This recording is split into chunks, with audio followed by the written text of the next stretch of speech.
संतांची पायी हा माझा विश्वास, संतांची पायी हा माझा विश्वास, संतांची पायी हा माझा विश्वास, पायी हा माझा विश्वास,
Ah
संतांचे पायी हा माझा विश्वास, सर्व भावे दास झालो त्यांचा, तेचे माझे हित करीती सकळ, जेणे हा गोपाळ कृपा करी, भागली आमज वाहतील कणी, त्याचे आणि जोडे सर्व सुख, तेचे माझे हित करीती सकळ, जेणे हा गोपाळ कृपा करी, तुका म्हणे शेष घेन आवडी, वचन मोडी बोलिले ती, तेचे माझे हित करीती सकळ, जेणे हा गोपाळ कृपा करी, विठ्ठल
महायोग पीठे तटे भीमरत्यं वरकुण्डलिकाय दातुं मुनिन्द्रे समागत्य तिष्ठं तमानन्दकन्दं परब्रह्मलिङ्गं भजे पालकरू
चरण संतांची त्यांच्या कृपादाने कथेचा विस्तार बाबाजी सद्गुरुदास तुका कलावज्ञ जीवो धनार्थावतारं कलंकांक तेजो धिकामोधिभक्ता खलानिशबाधा पनोदार दक्षं समाधिस्थ मूर्ति भजे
करा दयाळा तुमचा अनुग्रह लाभलो पावन झालो चराचरी नमो सद्गुरु तुकया ज्ञान दीपा नमो सद्गुरु सच्चिदानंद रूपा नमो सद्गुरु भक्त कल्याण मूर्ती नमो सद्गुरु भास्कर पूर्ण कीर्ती श्री गुरु चरण सर्व जरज निज मन पूर सुहारी भरल रघुबल विमल जसो जोदाय कुबलचारी बुद्धिहीन तनु जानिके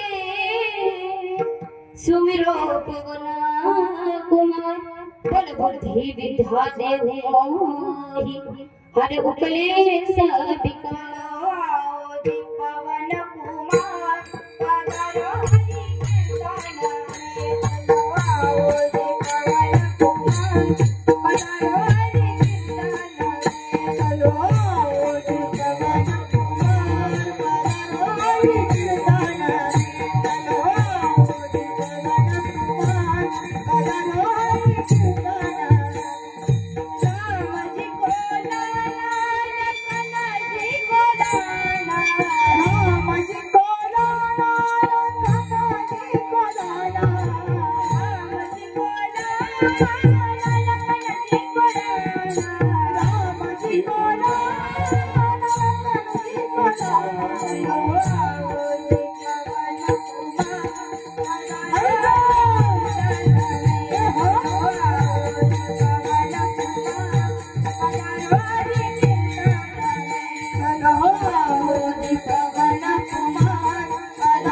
हरि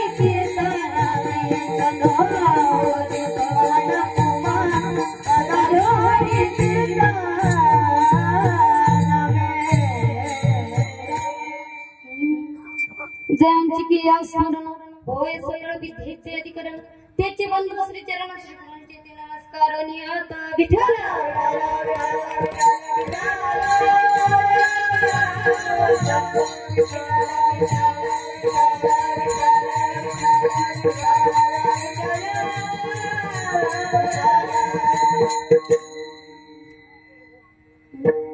संतांचे पायी हा माझा विश्वास सर्व भावेदास झालो त्यांचा त्याची माझे हित करीती सकळ जेणे हा गोपाळ कृपा करी प्रस्तुत प्राप्त प्रसंगी प्राप्त स्थळ कीर्तन रूपी सेवेसाठी निवडलेला अभंग महान भगवत भक्त वैराग्याची मूर्ती वैराग्याचं ज्वलंत प्रतीक असणारे सदैव वैकुंठाला जाणारे व वैकुंठावरून परत मृत्यू लोकांमध्ये येणारे पाचव्या वेदाचे वेद निर्माते देहूचे सुप्रसिद्ध साधू वेदांचा अर्थ अभंग समर्थ वारकऱ्याचा परमार्थ छत्रपती शिवरायांचे असणारे धर्मगुरु जगद्गुरु तुकोबाराया यांचा फार चरणाचा नसून फक्त आणि फक्त किती चरणाचा आहे अभंग हा तुम्हाला बोलता येत नाही सर्वांना किती चरणाचा आहे 4 चरणाचा तुम्हा सर्वांना कळणारा वर्णना आमच्या टाळकरी मंडळीच्या पाठांतरातील असलेला हा अभंग आज मी कीर्तन रूपी सेवेसाठी निवडलेला आहे विठ्ठल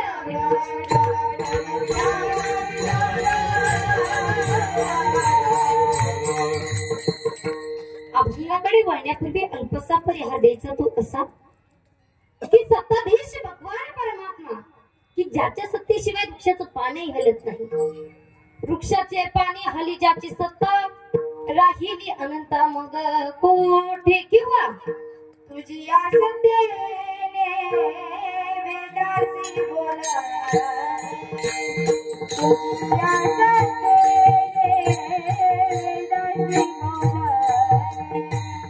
तुझी या सत्तेने वेदासी बोला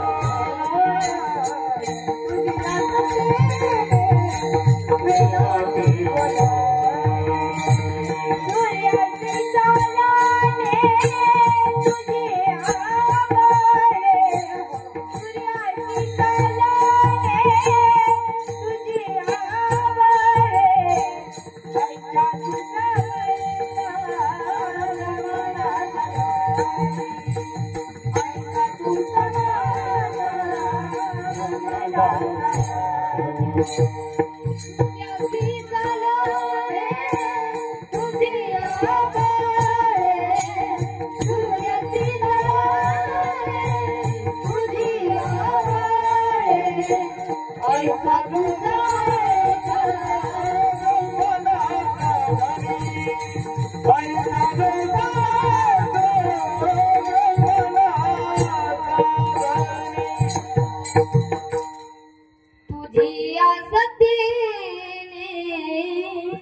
ज्या त्या सत्तेशिवाय वृक्षाचं पानही हलत नाही. एवढंच नाही तर माझ्या भगवंतानं देखील गीतेत वर्णन केलंय.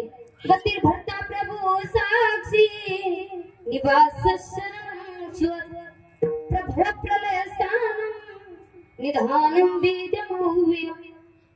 ज्याच्या सत्तेशिवाय वृक्षाचं पानही हलत नाही असं असणारा सत्ताधीश भगवान परमात्मा त्याच्या सत्तेनं आज आपल्या गावामध्ये चालत असलेल्या अखंड हरिनाम सत्ता. अखंड ज्याला म्हणतात की ज्याचं कधीच खंडन होत नाही त्याला काय म्हणतात? अखंड असं म्हणतात. गेली 25 वर्ष झालं चालू असणारं हे 26वं वर्ष. अगदी 5 गावांच्या सेवावरती हा सत्ता आहे. माझ्यासारख्या बालपामराकडे दुसऱ्या दिवसाची कीर्तनरूपी सेवा आली. ही सेवा कोणामुळे माझ्याकडे आली असेल तर माझे गुरुवारी श्री हरिभक्त परायण साध्वी सोनाली दिदी करते. तसेच गुरुवारी बाबाजी असतील. तसे तुम्ही सर्व ग्रामस्थ मंडळी सत्तेचे आयोजक नियोजक असतील. तुमच्या सर्वांच्या कृपा आशीर्वादानं तसेच आई जगदंबा शाकंभरी माता असेल. मातेचं कृपा आशीर्वादानं भाऊ बाबा असतील. बाबांच्या आशीर्वादानं तसेच कीर्तनकार काय एकटा कीर्तन करू शकतो का? हो करू शकतो का? उत्तर देत चला. बघा मी जर एकटीच बोलत राहिले तर तुम्ही मला उत्तर देत चला. मी एकटी काय कीर्तन करू शकत नाही तर कीर्तनकार काही एकटा कीर्तन करू शकत नाही. म्हणून सुंदर अशी ज्यांची मृदंगाची साथ आहे असे श्री हरिभक्त परायण सोमनाथ महाराज कीर्तनासाठी उपस्थित आहेत. तसेच सुंदर ज्यांचं गायन आहे अशाच माझ्या गुरु भगिनी श्री हरिभक्त परायण तनुजा दिदी आहेत. राधिका दिदी आहेत.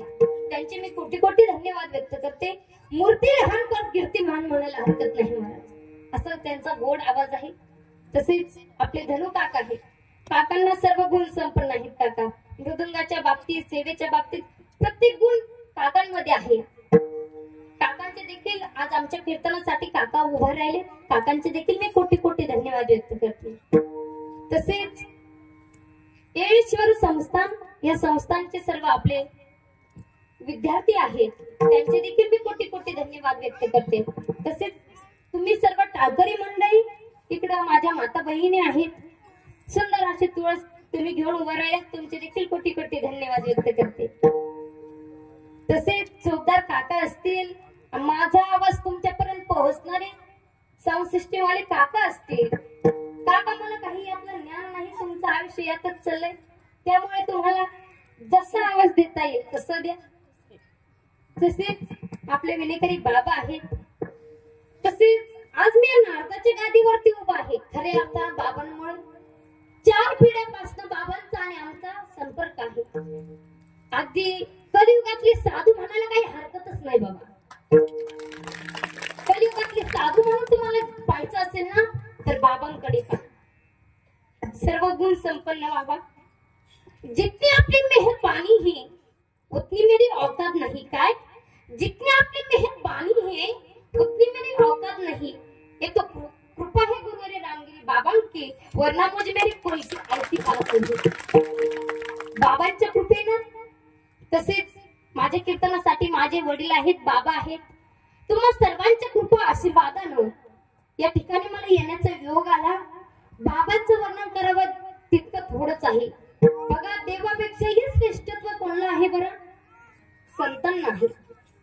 मग भगवंताचं वर्णन करता करता शेषाच्या चिंधड्या झाल्या तरी देखील भगवंताचं वर्णन पूर्ण झालं नाही. मग संतांचं वर्णन पूर्ण होणार आहे का? हा तर नाही. बाबा तसे मला आशीर्वाद देतील त्याप्रमाणे मी कीर्तन सोडण्याचा प्रयत्न करते. प्रत्येक जणांना वाटतं ह्या धर्म मंडपात मी यावं कीर्तन ऐकावं पण तुम्ही या ठिकाणी आलात हे भगवंताच्या सांगण्यावरून. बघा जिंदगी में सपना हर कोई सजाता है. काय जिंदगी में सपना हर कोई सजाता है लेकिन भगवान हर किसी का सपना पूरा नहीं करता. उस तरह इस धर्म मंडप में सबको ही आना चाहता है लेकिन वही आता है जिसे मेरा भगवान बुलाता है. अरे तुम्ही या ठिकाणी कीर्तनासाठी हे भगवंताच्या सांगण्यावरून. तुमचे देखील मी कोटी कोटी धन्यवाद व्यक्त करते. आणि महाराज खरे आपण अशी मुलं जन्माला येण्यासाठी 14 जणांची पुण्य लागते बरं. सुभाषितकार वर्णन करतात, सुश्रव मातृपुण्येन पितृपुण्येन चतुरता उदार वंश पुण्येन आत्मपुण्येन सौभाग्यता. अशी मुलं जन्माला येण्यासाठी 14 जणांची पुण्य लागते. आणि याच्या उलट मुले जर उन्माद निवडली तर त्याच्या मागे देखील 14 जणांचाच असतो, 14 जणांचा दोष असतो. ते देखील सुभाषितकार सांगतात, उन्माद मात्र दोषेन पितृदोषेन मूर्खता कार्पण्यवंश दोषेन कर्म दोषेत दरिद्रता. पुन्हा एकदा तुम्हा सर्वांच्या चरणी नतमस्तक होते आणि माझ्या कीर्तन रूपी सेवेला सुरुवात करते. विठ्ठल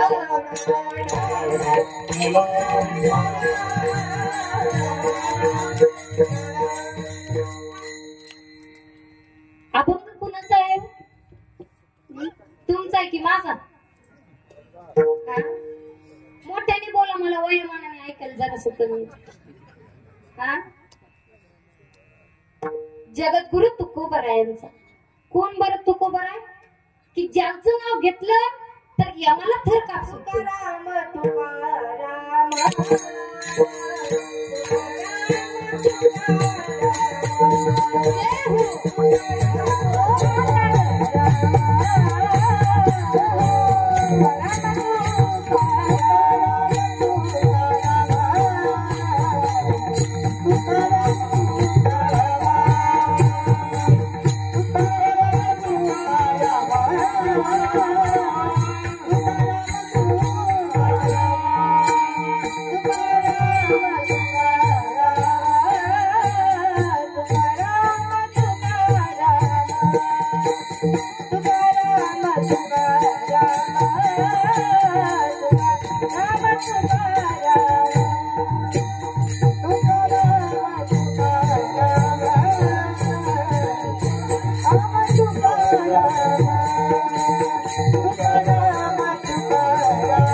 की ज्यांचं नाव घेतल्यानंतर एमाला थर काप शकतो ते तुकोबर.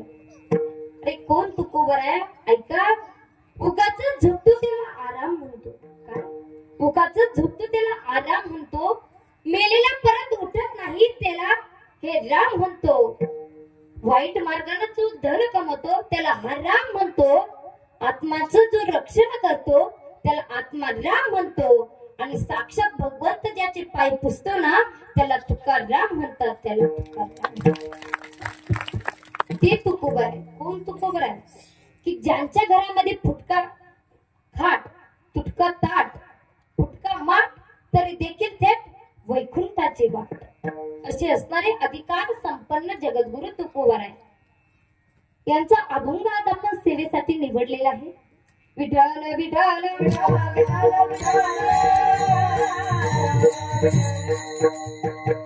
मला सांगा, तुम्ही सर्वजण बातम्या बघतात का? बोलत चला बरं. प्रयत्न तर करत. आम्हाला तरी कुठं काय येते, पण प्रयत्न हाच परमेश्वर. मग प्रयत्न करायचा. बातम्या बघतात का? बघतात ना. मग बातम्या बघत असताना अगोदर ठळक बातम्या बघतात की डायरेक्टच बातम्या बघतात? ठळक बातम्या बघतात ना. अगदी त्याचप्रमाणे मी अभंग सविस्तर तुम्हाला सांगणार आहे, परंतु अभंगाचा सरळ भावार्थ तुमच्या समोर मांडणार आहे.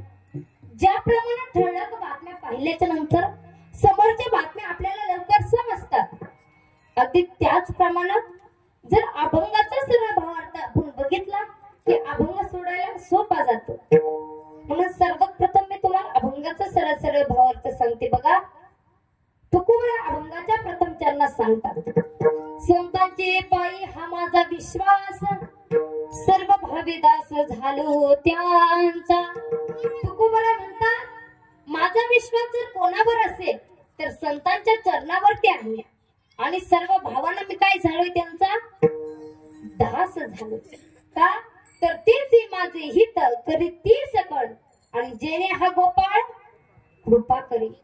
तेच माझं हित अहित, योग्य काय आहे अयोग्य काय आहे ते मला दाखवतील, आणि खऱ्या अर्थानं तेव्हाच मग माझं हित कशात आहे ज्यावेळेस मला समजेल, त्यावेळेस भगवान परमात्मा माझ्यावरती काय करेल, कृपा करेल.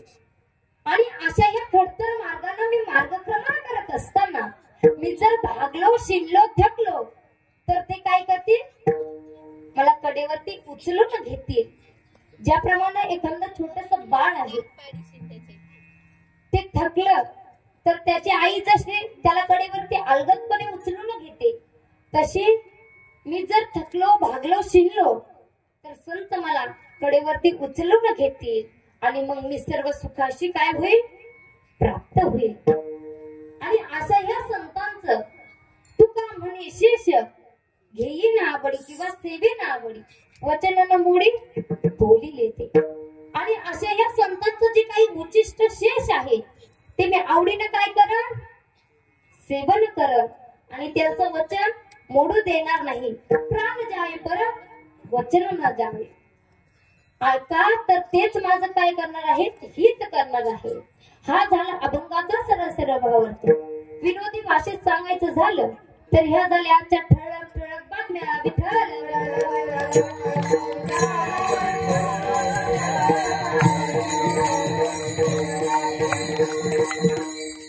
आता आपण अभंग सविस्तर पाहूया. जगद्गुरु तुकोबरायांचा विश्वास कोणावरती आहे, संतांच्या चरणावरती. मग तुकोबरायांचा ज्या संतांच्या चरणावरती विश्वास आहे असे संत नेमकं कोण आहेत बघा. हा एक प्रश्न आहे की नाही, आहे. कारण आजच्या कलियुगामध्ये सर्वांनी समोर लक्ष द्या. विठ्ठल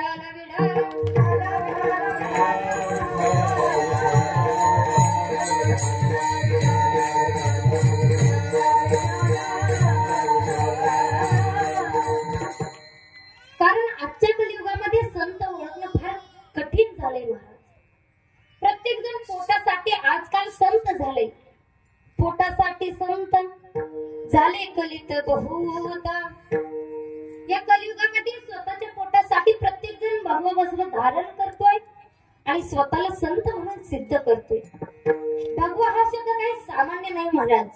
भ म्हणजे भक्ती, ग म्हणजे ज्ञान, ज्ञान म्हणजेच ज्ञान, आणि व म्हणजे वैराग्य.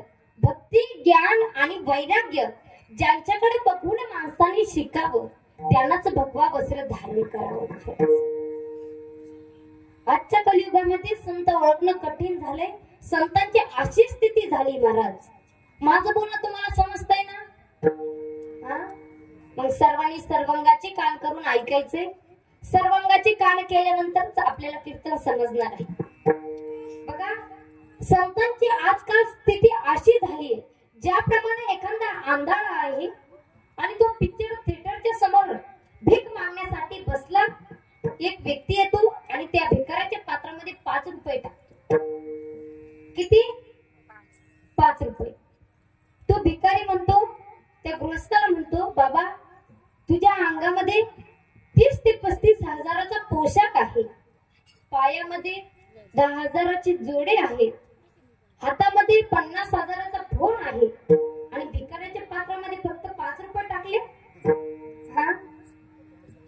त्या गृहस्थाला प्रश्न पडला, हा तर आंधळा होता, मग याला कसं कळलं की बाबा आपण 5 रुपये टाकले? तो म्हटला, तुम्ही तर आंधळा आहे मग तुम्हाला कसं समजलं की मी 5 रुपये टाकले? तो म्हटला मी डुप्लिकेट आंधळा आहे. तो गृहस्थ म्हटला मग ओरिजिनल आंधळा कुठे गेला? तो आंधळा म्हणतो ओरिजिनल आंधळा पिक्चर थिएटर मध्ये पिक्चर पाहण्यासाठी गेला. म्हणजे मला सांगायचंय काय, ती दोन्हीही डुप्लिकेट आंधळे, पण त्यांनी काय घेतलंय? सोडून घेतलंय. तसंच आज या कलियुगामध्ये संत ओळखणं फार कठीण झालंय. मग संत म्हणायचं कोणला? तर ऐका, जे शेवटच्या अंतापर्यंत सहन करतात त्यांना म्हणायचं संत. अशी का व्याख्या केली असेल बरं? तर ऐका, विश्वाला कितीही कोप करू द्या, जगाला कितीही कोप करू द्या, पण संत त्यांच्यावरती कृपाच करतात. जगाने जरी विष दिलं तरी देखील ते जगाला काय देतात? अमृतच देतात. त्यांना म्हणायचं संत. कोणला म्हणायचं संत? भगवद्गीतेमध्ये 15व्या अध्यायात खूप सुंदर वर्णन आहे. निर्माण मोहा जित संग दोष अध्यात्म नित्या विनिवृत्त काम वेन्वेर मुक्ता सुख दुःख स्वज्ञे गच्छन्ति मूढा पद्मोयंत. जे मोहापासून निर्माण आहे, निर्माण मोहा जित संग दोष. ज्यांनी जित संगाला दोषलंय त्यांना म्हणायचं संत. कोणला म्हणायचं संत? तर शमशत्रोचे मित्रेच तथा मानापमानय शीतोष्ण सुख दुःखेषु समसंग विवर्जित. ज्यांना शत्रू आणि मित्र कसा आहे? सारखाच आहे. ज्यांना सुख दुःख कसं आहे? सारखंच आहे. त्यांना म्हणायचं संत. कोणला म्हणायचं संत? की ज्यांच्याकडे दया आहे, क्षमा आहे, त्यांना म्हणायचं संत. दयानिधी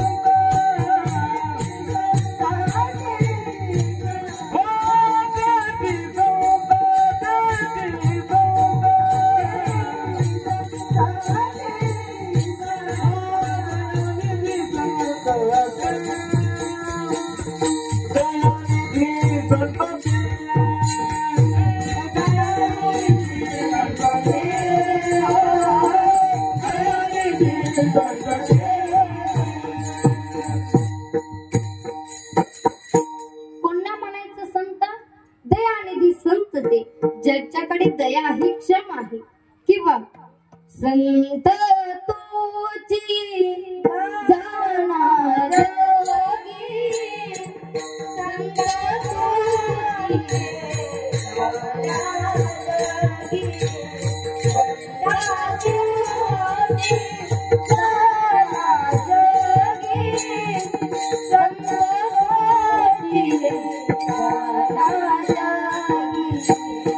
संत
ज्याच्याकडे दया आहे, क्षमा आहे, त्यांना म्हणायचं संत. किती दया, किती दया. माझे जेवढ्या संतांचे ग्रंथ आहेत ते कोणत्या भाषेत आहेत? हा, ग्रंथाची भाषा माहित आहे का तुम्हाला? मराठी भाषेत आहे. इतकी दया. ती जर कानडी भाषेत असते तर आपण कोणत्या चाली लावले असते बरं त्यांना? इतकी दया. माझ्या माऊलींनी तर आपल्यावरती इतकी दया केली, उद्धाराची ज्ञानेश्वरीच फुकट दिली. नाम म्हणे ग्रंथ श्रेष्ठ ज्ञानदेवी, एक तरी होवी अनुभवावी. एक तरी होवी माणसाने वाचलं तर आपल्या जीवाचं कल्याण होतं महाराज. अमृत अनुभव दिला, हरिपाठ दिला माझ्या तुकोबारांनी, तुकोबा गाथा दिला माझ्या नाथ बाबांनी. भागवती रामायण असेल, रुक्मिणी स्वयंवर ग्रंथ असेल, हरिपाठ असेल, कुठ अभंग असतील. कुठ अभंग लवकर माणसाच्या लक्षात येत नाही, म्हणून मराठी भाषेमध्ये सुंदर अशी भारुडाची रचना केली. किती गोड भारुड आहे बघा.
किती सुंदर भारुड आहे माझ्या नाथ बाबांच्या. इतकी सुंदर भारुड दिली माझ्या नाथ बाबांनी, इतकी दया केली. मी तर नेहमी एक गोष्ट सांगत असते, जो घराचा प्रमुख आहे, करता आहे, धरता आहे, त्याच्याकडे दया असली पाहिजे, क्षमा असली पाहिजे. या वारकरी संप्रदायाचा प्रमुख कोण आहे? संत आहे. आणि संतांकडे काय आहे? दया आहे, क्षमा आहे. खोले बाबांच्या मुखातून ऐकलेला मी दृष्टांत आहे आणि बाबांनी आपल्या भाऊंच्या मुखातून ऐकलेला हा दृष्टांत आहे. बघा, घराचे प्रमुख जर दयाळू असेल, क्षमा असेल त्याच्याकडे, तर घर हे सुरळीतपणे चालतं. कसं? सुरळीतपणे. जुनी घरामध्ये भांडण नव्हती, तंटा नव्हता. का? तर त्या घरामध्ये काम वाटून दिलेली असायची. एका घरामध्ये 3-3, 4-4 सुना असायच्या पाहिजे. आता नाही. आता हम दो हमारे दो, बस झालं. पण पूर्वीच्या काळामध्ये 3 ते 4 सुना एका घरामध्ये असायच्या. त्यांना काम वाटून दिलेलं असायचं. लहानीनं स्वयंपाक करावा, मधलीनं जुनी भांडी करावी, मोठीनं शेतातलं काम करावं, अशी काम वाटून दिलेली असायची. आणि म्हातारीनं काहीही करू नये, फक्त मुली सांभाळे. पण कधी कधी असं येतं, लहानी सून स्वयंपाक करत असते, पण स्वयंपाक करता करता भाजी टाकते, भाजी शिजायला टाकते, पण तिला अचानक काहीतरी महत्वाचं काम आठवतं. मग हुशार बाई भाजी करत असताना भाजीत मीठ केव्हा घालते बरं? हा, स्वयंपाक करतात का तुम्ही? करतात ना? मग कधी घालतात मीठ? भाजी शिजल्यानंतर. आणि जी आधी घालीत असं ती समजावी मोबाईल वरून पाहून करणारी बाई आहे. हुशार बाई भाजी शिजत आल्यानंतर भाजीमध्ये मीठ घालते. मग तिला काम आठवतं महत्वाचं, पण भाजी तर काही शिजलेली नाही. मग तिच्यापेक्षा मोठीकडे जाते आणि म्हणते, ताई आजच्या फक्त माझं एक काम करता का? तेवढं भाजीमध्ये मीठ घाला. काय? तेवढं भाजी शिजल्यानंतर भाजीमध्ये मीठ घाला. ही म्हणते, मी तुझ्यापेक्षा मोठी, माझं लग्न झाल्यापासून मी तुला कधी काही काम सांगितलं का? मी का करू ते काम? ती म्हणते हे काही आपलं ऐकत नाही वाटतं. ती तिच्यापेक्षा मोठीकडे जाते, म्हणते ताई तेवढं भाजीमध्ये मीठ घालता का? ती म्हणते तुम्ही दोघी माझ्या मागून आलात तर आलात. मी पहिले एकटीच करायची, स्वयंपाक एकटीच करायची, धुणे भांडे एकटीच करायची आणि शेतातलं काम करायची. तुला तुझंच काम होय ना, मी नसते घालत भाजीत मीठ. मग ती आत्याबाईकडे जाते आणि आत्याला म्हणते आत्या आत्या काय आत्या. आत्याबाईला म्हणते आत्याबाई तेवढं भाजी शिजल्यानंतर भाजीमध्ये मीठ घालता का? आत्याबाई म्हणते मी आणि भाजी मध्ये मीठ घालू याच्यातच 15 मिनिटं घाल. तेवढ्या 15 मिनिटांमध्ये भाजी तिकडं शिजते. पण ही जाते आणि म्हणते बाई आपलं काम आपण केलेलंच बरं, म्हणून जाते भाजीमध्ये मीठ घालते आणि मग महत्वाचं जे काही काम होतं ते काम करण्यासाठी निघून जाते. ही निघून गेल्यानंतर ती सून विचार करते, मधली सून आपण आज खूप पाप केलं. काय काम होतं, फक्त भाजीत तर मीठ घालायचं होतं, काय होतं केलं. ती जाते भाजीमध्ये मीठ घालते. तिच्यापेक्षा मोठी देखील मनात विचार करते, जर माझी छोटी बहीण असती आणि तिने मला हे काम सांगितलं असतं तर मी नसतं केलं काही काम. ती जाते स्वयंपाक रूम मध्ये जाते, भरणी घेते, भाजीमध्ये मीठ घालते आणि आजीबाई म्हणत्या जर याच्या जागेवर माझी मुलगी असती, तिने जर मला काम सांगितलं असतं तर मी नसतं केलं का. ती पण जाते आणि भाजीमध्ये काय करते, मीठ घालते. आता भाजीला किती चव आली असेल, खूप चव आली त्या भाजीला. घराचा प्रमुख चालक मालक जेवण करण्यासाठी येतो, म्हणतो बाई आण जेवण वाढायला, जेवण करायला. ती जेवण वाढून आणते, हा जेवण करण्यासाठी बसतो, पहिल्याच घास मुखामध्ये घालतो आणि भाजी कशी झालेली असते, खारट. हा म्हणतो आज भाजीची चव बिघडली, पण कुठलाही एकही शब्द बोलत नाही. सुनबाईला म्हणतो सुनबाई घरामध्ये दही आहे का? काय दही, दही कळतं का? कळतं ना, दही आहे का? सुनबाई म्हणते हो आहे ना. दही घेऊन येते आणि ते सासरेभाऊ भाजीमध्ये दही घालून जेवण करतात. सासरेभावाचं जेवण होतं, त्यांचे पती जेवण करण्यासाठी येतात. ते म्हणतात जेवण वाढून आणा. ते तिघीजणी त्यांना तिघांना जेवण वाढून आणतात. ते देखील जेवण करण्यासाठी बसतात, परंतु भाजीची चव कशी होती, खारट. ते आईला विचारतात आई बाबांनी जेवण केलं का? आई म्हणते हो बाबांनी जेवण केलं ना. मग काय खाल्लं बाबांनी? हेच तर खाल्लंय, काय भाजी आणि. पण आज बाबांनी दही काढून खाल्लंय त्या भाजीमध्ये. इतके दिवस झाले मी कधी बाबाला दही खाताना बघितलंच नाही, मग आम्हाला पण दही खायचं. ते देखील भाजीमध्ये काय करतात, दही काढून खातात. त्याचं जेवण होतं. मग बारी येते कल्याणीची, कल्पनाची, राधाची, कटरीना कपूरची. ते जेवण करण्यासाठी स्वयंपाक रूम मध्ये जातात, जेवण करण्यासाठी बसतात, पहिला घास मुखामध्ये घालतात. पाहतात तर काय भाजी खारट झालेली. कशी खारट झालेली. ते चौघी पण रडायला लागतात. का तर उकिरड्यावरती फेकून देण्यालायक झालेली भाजी होऊन सुद्धा घरातील सर्व माणसे जेवून तृप्त आहेत. याच्या मागचं कारण एकच की घराचा चालक मालक तो आहे, तो दयेचं आणि क्षमेचं दही घालून त्या भाजीमध्ये जेवतोय. हे एकच कारण. घरचं जर प्रमुख चांगलं असेल तेव्हा घरात सुरळीत चालतं. मग या वारकरी संप्रदायाचे प्रमुख कोण आहे? माझे संत आहे. त्यांना म्हणायचं संत. अरे कोणला म्हणायचं संत? जे उपकार्यावरतीच उपकार करतात, यात कसलंही नवल नाही. पण जे अपकार्यावरती पण उपकार करतात त्यांना म्हणायचं संत. काय? जे अपकार्यावरती पण उपकार करतात त्यांना म्हणायचं संत. एक वेळचा प्रसंग आहे बघा.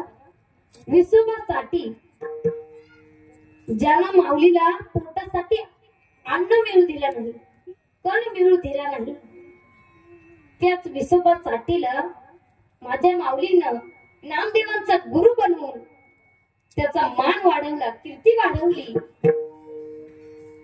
असं तो विसोबा चाटी. आई बापा बिना पोरगी झालेली ती 4 भावंड आळंदीमध्ये वास्तव्य करतायत. आई बाप त्यांच्या जीवनामधले कायमचे निघून गेले. आपले बाबा आई साधं गावाला जरी गेलं ना तर लेकरू आतुरतेनं त्यांची वाट पाहत बसत. कधी येतील बाबा, केव्हा येतील बाबा. पण ज्यांच्या जीवनामधले कायमचेच आई बाप निघून गेलेले आहेत बाबा, संन्यासाची ते आळंदीमध्ये वास्तव्य करतायत. त्यांना संन्यासाची कार्टी म्हणून हिणवतायत. ते आई बापांना सहन झालं नाही आणि आई बाप शुद्धीपत्र आणण्यासाठी, न्याय घेण्यासाठी ब्राह्मणांकडे जात आहेत. ब्राह्मण सांगताय तुम्हाला न्यायच हवाय ना, तर हा न्याय इथे भेटणार नाही. तुम्हाला न्याय मिळवण्यासाठी पैठणला जावं लागेल. माझे विठ्ठल पंत न्याय मागण्यासाठी पैठणला जात आहेत.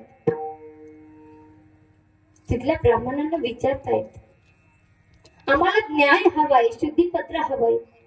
त्यावेळेस तिथली ब्राह्मण बोलताय गृहस्थ आश्रमावरून संन्यास आश्रम धारण करणाऱ्याला आणि संन्यास आश्रमावरून परत गृहस्थ आश्रम धारण करणाऱ्याला आमच्याकडे एकच न्याय आहे.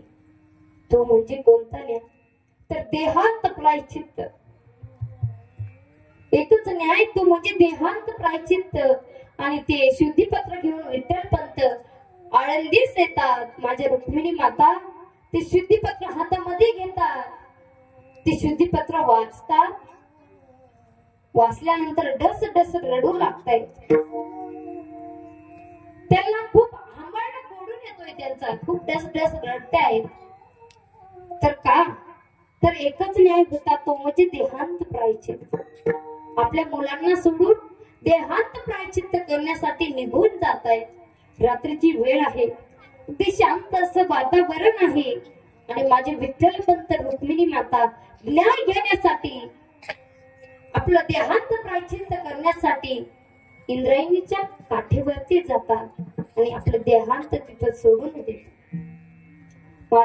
माझी मुक्ताबाई सकाळी उठते आणि ज्ञान दादाला म्हणू लागते, दादा, ए दादा, कुठे गेली रे आपली आई, कुठे गेले आपले बाबा, सांग ना रे दादा, सांग ना.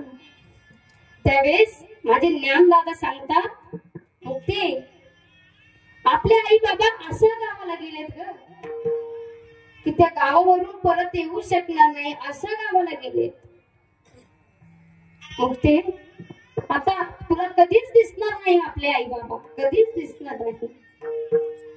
4 ते 5 दिवस निघून जात आहेत. माझ्या मुक्ताईला भूक लागते आणि माझी मुक्ताई ज्ञान दादाला म्हणते, ज्ञान दादा, खूप भूक लागली रे, आता काहीतरी भिक्षा घेऊन ये ना. त्यावेळेस अवघ्या विश्वाची माऊली हातामध्ये झोळी घेते आपल्या फक्त एका बहिणीसाठी. माऊली काही सामान्य नाही महाराज. मा म्हणजे मानवता, ऊ म्हणजे उदरता आणि ली म्हणजे लीनता अशी असणारी जगाची माऊली आपल्या बहिणीसाठी हातामध्ये झोळी घेत आहे आणि आळंदीमध्ये भिक्षा मागण्यासाठी निघून जात. पहिल्या दारामध्ये जाताय, म्हणतात ओम भगवती भिक्षा देही. त्या घरामधून एक माता बहीण बाहेर येते. तिच्या हातामध्ये पात्र असतंय. माझ्या माऊलींना वाटतंय कसली तरी भिक्षा असावी. माझ्या माऊलींना खूप आनंद होतो, आनंद ओसंडू लागतो, खूप आनंद होतो माझ्या माऊली.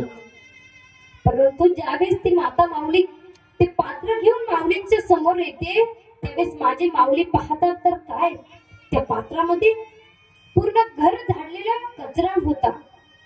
तो कचरा ती माता बहीण माझ्या माऊलींच्या झोळीमध्ये टाकते आणि माझी माऊली कुठलाही शाप शिव्या न देता तसेच पुढे निघून जातात.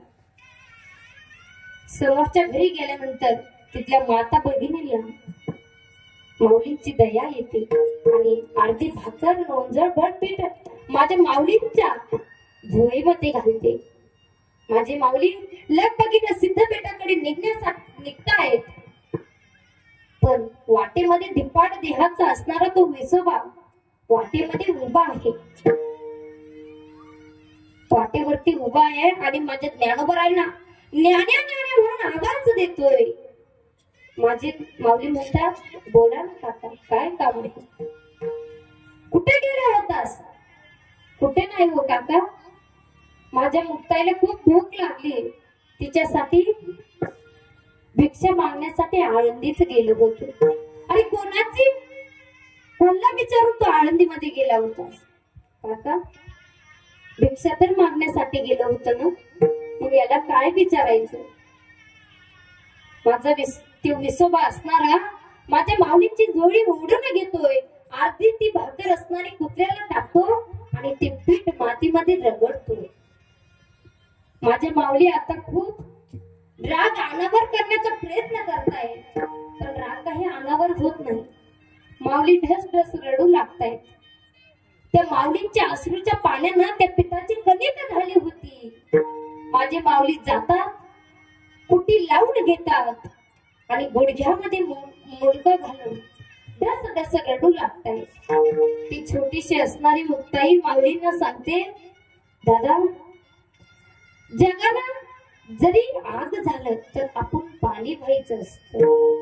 तू तर योगी आहे, योगीतला योगी आहे, तो पण कसा पावन आहे. योग्यातलं तू कसा आहेस? पावन आहेस. तुला असं रडणं शोभत नाही.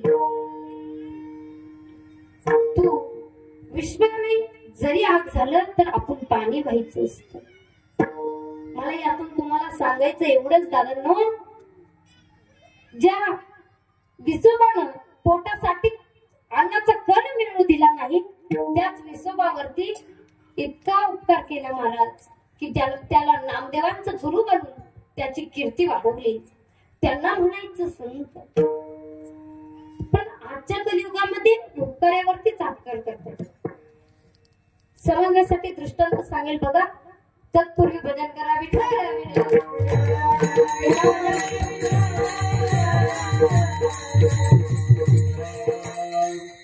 कलियुगामध्ये उपकारावरती चापकार करतात बघा. एक गृहस्थ होता आणि त्याने नवीनच 2 बैल घेतली होती. तुमच्या तिकडे काय म्हणतात त्याला? बैल पाहायलाच मिळत नाही तुमचे आहेत ना, मग काय म्हणतात? बैलच म्हणतात ना. त्याने नवीन 2 बैल घेतली होती. आता नवीन बैल म्हटल्यानंतर महाराज तुम्हाला तर माहितच आहे कशी अडाणी करतात. वदडक वदडक वदडक वदडक. त्याने ती नवीन 2 बैल गाडीला जुंपली आणि ती बैल कशी चालायला लागली, वदडक वदडक वदडक वदडक. पण त्या बिचारे गृहस्थाने कसं बस शेतामध्ये नेले. दिवसभर राबला, कष्ट केले, खूप कष्ट केले दिवसभर. सायंकाळची वेळ झाली, घरी येण्याची वेळ झाली. पुन्हा ती बैल गाडीला जुंपली आणि गावाकडे येण्यासाठी निघाला. ती बैल जसं जसं गाव जवळायची तशी तशी गाडीवाडी करायची. जसं जसं गाव जवळायची तशी वदडक वदडक वदडक वदडक चालायला लागली. नेम गावाची वेस आली आणि त्या गावाच्या वेशीमध्ये शांताबाई नावाची बाई उभी होती. इथल्या शांता काकूचं मी काहीही सांगत नाही. त्या शांता काकूकडे तुम्ही पाहू नका. आमच्या तिकडल्या शांता काकूचं सांग आणि तिकडे गेलं तुमचं सांगणार. एवढं काही टेन्शन घेऊ नये. ती शांताबाई नावाची बाई उभा होती. नाव शांताबाई, पण गावाला भांडल्याशिवाय राहत नाही. महाराज नाव तर असे असतात, तुकाराम पाटील, सकाराम पाटील, सगळे पाटील पण एकाला जमीन. नाव गंगाबाई आणि मैना आंघोळ नाही. अशी ती शांताबाई. शांता काकू गावच्या विषयमध्ये उभा होती. हा गृहस्थाने शांता काकूला बघितलं आणि याचं तत मामाच व्हायला लागलं. पण बळच स्वतःला सावरत सावरत म्हणत होता, शांता काकू सरका बाजूला सरका, माझ्या बैलाची बेसन तुटली, गाडीवरचा ताबा सुटलाय, हात पाय तंगडा मोडेल, सरका बाजूला सरका. शांता काकू रस्त्याच्या बाजूला उभी होती, डोक्यावरचा पदर खाली घेते, कमराला घोसते आणि त्याला म्हणते, रस्ता काय तुझ्या? तुम्हीच म्हण. ती रस्त्यावरची साईडला उभी होती, रस्त्याच्या मधोमध येऊन उभा राहते, कमरेवर हात देते आणि त्याला म्हणते, रस्ता काय तुझ्या? बापाचा आहे. हा म्हणतो, रस्ता काय माझ्या बापाचा नाही, परंतु माझ्या बैलाची बेसन तुटली, गाडीवरचा ताबा सुटलाय, हातपाय तुमचं तंगडं मोडेल, म्हणून म्हणतोय बाजूला सरका. पण ती काही बाजूला सरकत नाही. बैल वदडक वदडक करत करत येतोय आणि शांता काकूच्या पायावरून चाक जात आणि कडक्यानं असा आवाज येतो आणि शांता काकूचं पाय मोडतो. आता मला सांगा, पाय मोडल्यानंतर कोर्टात जातात का दवाखान्यात? आपल्या तिकडे दवाखान्यात जातात, पण ती शांता काकू कोर्टामध्ये गेली. कोर्टामध्ये गेले आणि त्या व्यक्तीवरती केस नोंदवली. त्या व्यक्तीवरती असलं कधी संकट आलं नव्हतं. तो खूप घाबरून गेला, गोंधळून गेला. परंतु त्याची पत्नी ही चालक होती. संसारामध्ये एक तरी चालक असलं पाहिजे. ती म्हणती, तुम्ही कसलं घाबरू नका, मी तुम्हाला एक मार्ग सांगते, तेवढं करा. आपले गावचे वकील आहेत ना, त्यांच्याकडे जा आणि यातून मुक्त होण्याचा मार्ग त्यांना तुम्ही विचारा. त्यावेळेस तो गृहस्थ वकिलांकडे जातो आणि यातून मुक्त होण्याचा मार्ग त्यांना विचारतो. पण ते वकील म्हणतात, तुला आधी 10,000 रुपये द्यावे लागतील. कलियुगी मार्गच 10,000 रुपये द्यावे लागतील, तेव्हाच मी तुला यातून मुक्त होण्याचा मार्ग सांगेल. तो कबूल होतो 10,000 रुपये देण्यासाठी. ते वकील म्हणतात, जे साहेबांनी तुला काही प्रश्न विचारला तर तू उत्तर एकच द्यायचं, सोमनाथ महाराज. कोणतं? तर त्यांनी जर तुला विचारलं, तुझं नाव काय, तू म्हणायचं वैन. तुझं गाव काय, तो म्हणायचं वैन. तुझं तालुका काय, तो म्हणायचं वैन. ठरलं त्यांचं. एका बाजूला शांता काकू उभं होत्या, एका बाजूला तो गृहस्थ उभा होता. जे साहेबांनी त्याला प्रश्न केला, तुझं नाव काय, तो म्हटला वैन. तुझं गाव काय, तो म्हटला वैन. जे साहेब म्हटले, त्याचं नाव होई, याचं गाव होई, याचं तालुक तरी वेगळा असेल. म्हणून जे साहेबांनी विचारलं, तुझा तालुका कोणता, तो म्हटला वैन. आता शांता काकूची तळपायाची आग मस्तकाला गेली आणि शांता काकू मग ते मेल्या मूर्त्या कातरले ओढत होतं. शांता काकू सरका बाजूला सरका आणि आज नुसता बुईंगच करतोय. मग जे साहेबांच्या लक्षात आलं, चुकी ही या गृहस्थाची नसून शांता काकूची आहे. शांता काकूला आत घेतलं जातं, गृहस्थाला सोडून दिलं जातं. हा उड्या मारतच घरी येतो, नाना नाना करत करत घरी येतो आणि पत्नीला म्हणतो, पंचपक्वानाचा स्वयंपाक बनव. ते सुंदर अशी पंचपक्वानाचा स्वयंपाक बनवते. पोळी, आमटी, गुळवणी, भजे, कुरडई. आखिर वेळ आपल्याला थोड्याला पाणी काही सुटू देऊ नका. असं सुंदर असा पंचपक्वानाचा स्वयंपाक बनवते. हा जातो आणि एकटीच 10 ते 15 भजे तोंडामध्ये घालतो आणि तेवढ्यामध्ये ज्या वकिलांनी यातून मुक्त होण्याचा मार्ग सांगितला होता, ते वकील दारात येतात. त्याला म्हणतात, आपल्या पैशाचं काय, तो म्हणतो बहीण. कीर्तन झालं, तुम्ही मला बहीण करू नका म्हणजे झालं.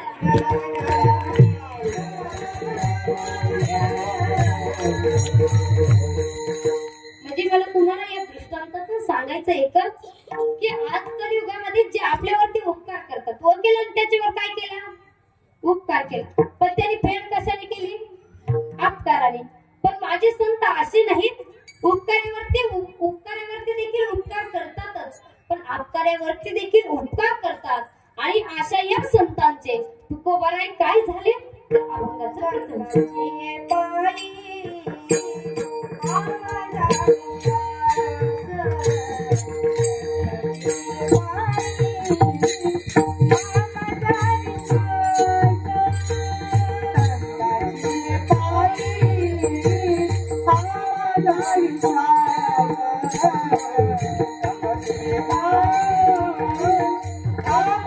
अशा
या संतांच्या चरणावरती तुकोबराय म्हणतात, माझा विश्वास आहे आणि मी सर्व भावाने त्यांचा काय झालोय, दास झालोय.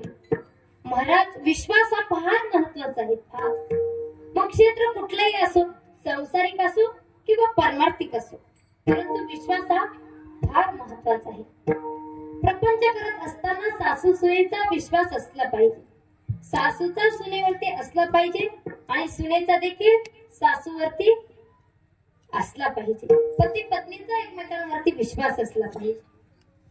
बघा, एक सासू सुनाचं जोडपं होतं, पण बिलकुल एकमेकींवरती विश्वास नाही.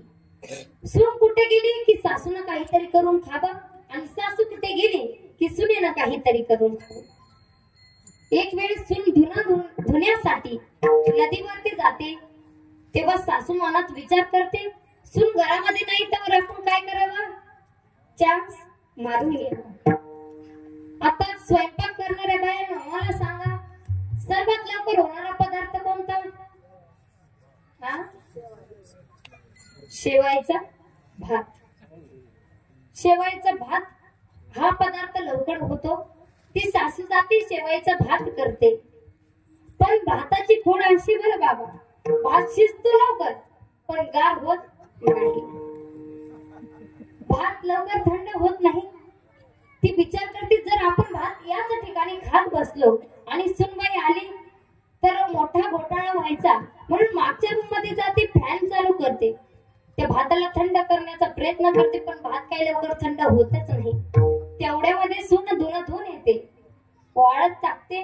सासूबाईंना आवाज देते, सासूबाई, ओ सासूबाई,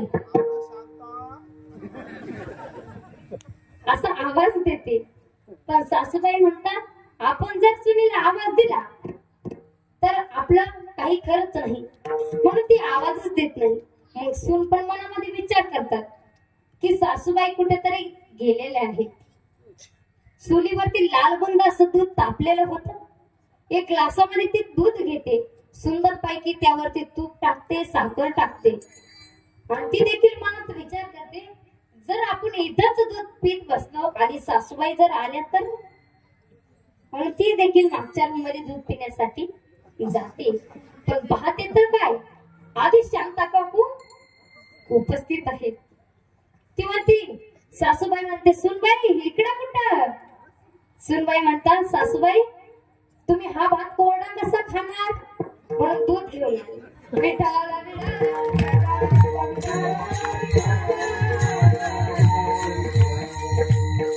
मला तुम्हाला सांगायचं एवढंच की क्षेत्र कुठलंही असो, एकमेकांवरती विश्वास असला पाहिजे. परमार्थामध्ये शबरी मातेनं मातंग ऋषींच्या शब्दावरती विश्वास ठेवला आणि साक्षात भगवंत माझ्या शबरीच्या झोपडीमध्ये आले. का तर फक्त मातंग ऋषींच्या शब्दावरती शबरी मातेनं काय केलं, विश्वास ठेवला. महाभारतातला सुंदर असा प्रसंग आहे. ज्यावेळेस महाभारताचं युद्ध चालू होतं त्यावेळेस भीष्माचार्य हे कोण होते? कौरवांकडून होते. त्यावेळेस दुर्योधन भीष्माचार्यांना म्हणतोय, तुम्ही तनानं आमच्याकडे आहात पण मनानं पांडवांकडे आहात. हे बोलणं भीष्माचार्यांना सहन झालं नाही. भीष्माचार्य म्हणतात, प्रतिज्ञा घेत आहे की उद्या सूर्यास्त होईपर्यंत मी सर्व निष्पांडवी पृथ्वी करून टाकेल. उद्या एकही पांडव तुला या पृथ्वीवरती दिसणार नाही अशी प्रतिज्ञा घेता. आणि दुर्योधन लगेच स्टेटस बिटस स्टोरी बिजी ठेवतो. त्यावेळेस भगवंत नक्कीच फोन पाहत होते. भगवंताने बघितलं दुर्योधनाने असं ठेवलं होतं की उद्या भीष्माचार्य निष्पांडवी पृथ्वी करून टाकणार आहे. भगवंत पळत जातात, सत्वर जातात. तेव्हा काही फोन नव्हते, पण आता सांगायचं झालं तरी जोक म्हणून सांगण्याचं झालं. भगवान परमात्मा सत्वर धावून जातात आणि अर्जुनाकडे जातात आणि अर्जुनाला म्हणतात, अर्जुना तू आणखी झोपलेलाच आहे का? मग अर्जुन म्हणतो, काय करायचंय भगवंता? अरे तुला काही माहित आहे का? काय म्हणे? ते भीष्माचार्याने प्रतिज्ञा केली म्हणे करू द्या. त्यांना नुसत्या प्रतिज्ञाच करतात. अरे पण कोणती प्रतिज्ञा केली? कोणती भगवंता? उद्या निष्पांडवी पृथ्वी करण्याची प्रतिज्ञा भीष्माचार्यांनी केली. करू दे म्हणे. त्यांनी जर अशी प्रतिज्ञा केली आणि तू कशासाठी आहे? असणारा भगवंतावरचा अर्जुनाचा काय आहे? विश्वास आहे. विठाल विठाल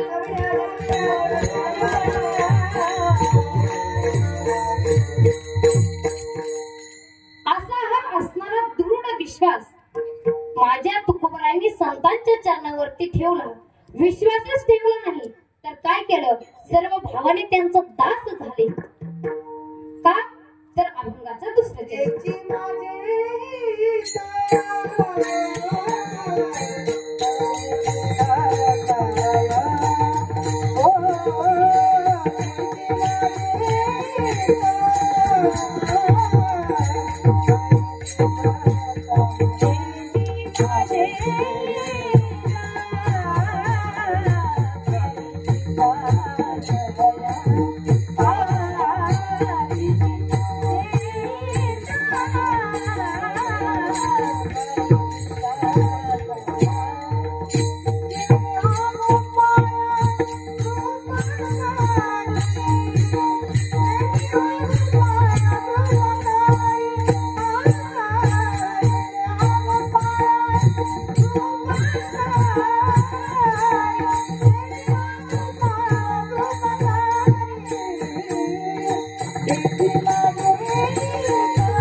माणसानं दास व्हावं बरं, पण कोणाचं? संतांचं.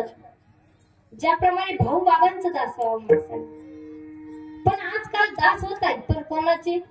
जे देव जे माझे बायको, तू जे म्हणशील ते बायकोच दास होत आहे. पण दास व्हावं माणसाने संतांचा व्हावं, भगवंताचा व्हावं. का तर तेच आपलं हित काय आहे, अहित काय आहे ते सांगणार आहे. आपलं खरं हित हे भगवंताच्या चिंतनामध्ये आहे. हित ते करावे देवाचे चिंतन करून या मन शुद्ध व्हावे. आपलं हित भगवंताच्या चरणामध्ये आहे, नामस्मरणामध्ये आहे. बोलण्यासाठी अभंगावरती खूप काही आहे, किती का वेळ अभंगावरती बोलता येईल.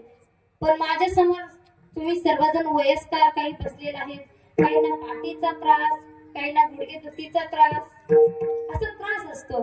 तसं पाहायला गेलं तर आपल्या कीर्तनाची वेळ झालेली आहे. म्हणून आपण वारकरी संप्रदायाप्रमाणे एकदा भजन करू. सर्वांनी म्हणून हात घ्या. ज्यांना ज्यांना हात असतील त्यांनी घेतली तरच चालेल. ज्यांना नसेल त्यांनी घेतली नाही तरी चालते. घ्या, सर्वांनी घ्या. घेतले का?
श्री संत वामन भाऊ महाराज की जय, भगवान बाबा की जय. सुंदर असं भजन केलं, तुमचे मनापासून धन्यवाद. बघा, तीची माझी हित करी ती सकळ, जेणे हा गोपाळ कृपा करी. आणि या परमार्थाच्या मार्गावरती मी मार्गक्रमण करत असताना मी जर भागलो शिरलो तर ते काय करतील? अभंगाचं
आणि अशा या संतांचं वचन मी कदाही मोडू देणार नाही. त्यांचं उच्चिष्ट सेवन करेन आणि त्यांचं वचन मोडू देणार नाही. छोटीशी थोडीशी भैरवी होईल.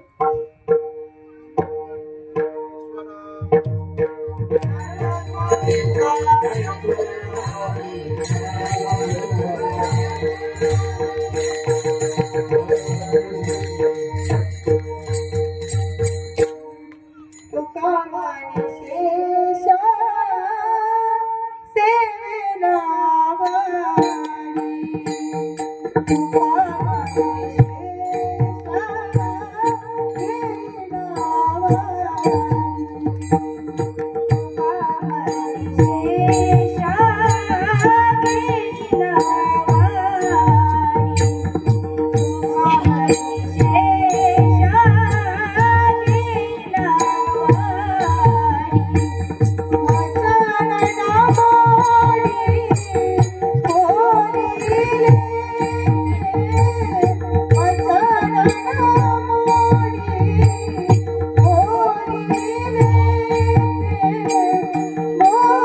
Oh,